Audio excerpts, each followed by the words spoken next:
Now a buck known as the 185 has been spotted eating acorns all the way into bow range of Mama Freak's stand.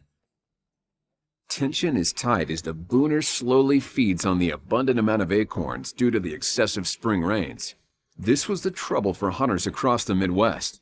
Oak trees of all kinds grew big, fat, falling food plots in a shell, which in turn spread out the deer and gave them little reason to travel.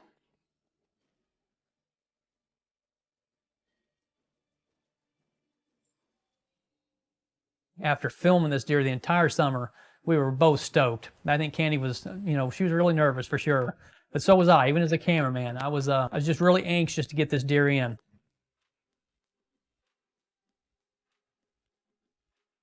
I was really nervous though because the wind was quartering. Kandi and I were wearing a face mask and being as clean as we could, but it still makes you nervous when you see a booner walking your direction.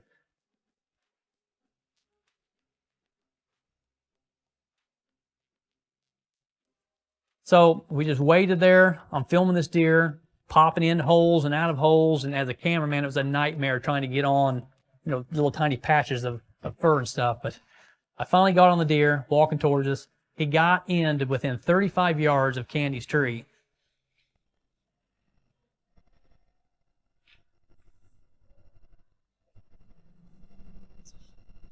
The problem was we were in split trees, and this was my fault. I should have been hung in the same tree, especially early season. But I backed off her tree a little way so I wouldn't get picked off because they weren't that big around.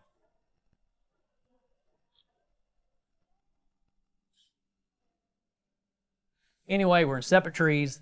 Buck's walking up through there. He got right in line with her tree to where I couldn't see him, but Kandi could kill him.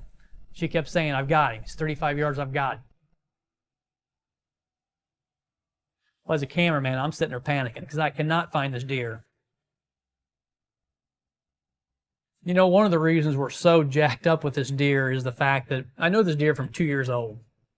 You name it, I've got it to this buck. He's 4.5. It's time. It's time to get this deer down on the ground.